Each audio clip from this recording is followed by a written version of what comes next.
Okay, so Google has recently launched the newer Pixel Fold, or Pixel 9 Pro Fold should I say. Here are the top features of the Pixel 9 Pro Fold. The first one definitely has to be the design.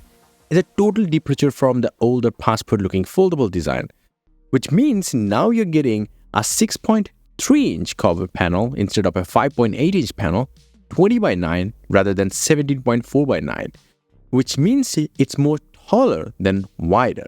But also, it is a newer panel, a Samsung's M14 OLED panel, which is much more brighter, efficient, and also longer lasting panel comparatively.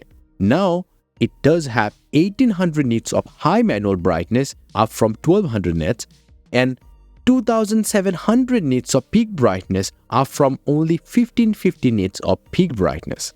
This is a massive change. Also, it is much more pixel dense, about 422 ppi, up from 408 ppi. Plus, it does have protection of Corning Gorilla Glass Victus 2, which is much better than the Corning Gorilla Glass Victus featured on the older model. And this also means the inner screen is also different.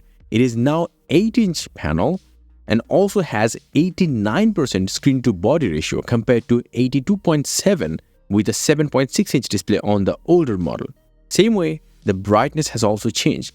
2700 nits of peak brightness, 1600 nits of manual high brightness, up from 1450 nits of peak brightness and 1000 nits of high manual brightness. So this is a massive change in the screen department.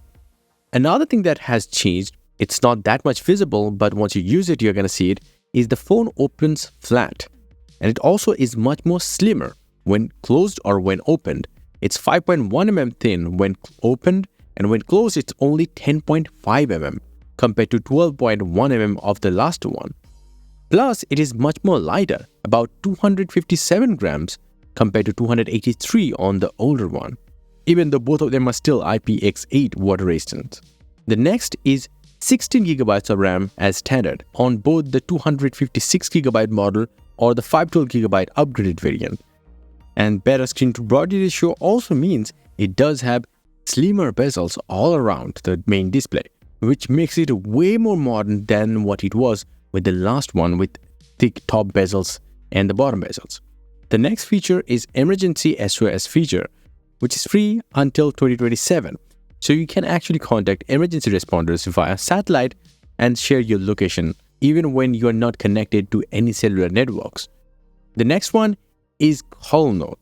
So this feature works when you do call for more than 30 seconds. At that point, the call notes will appear after you cut the call and it will show the summary of your calls using on-device AI thanks to Gemini and Tensor processor. And the last one, the Magic Editor. This Magic Editor can change stuffs in the photo as you say using the keyboard. So you can just simply type it in and it will give you a few options to choose it from, like change the background only to a field or garden or anything like that. Really cool. Let me know about your thoughts in the comment section below. Which is the one feature you like the most? And yes, if you want, you can get some crazy cool wallpapers up on my website, a link down below. Until the next one, bye and take care.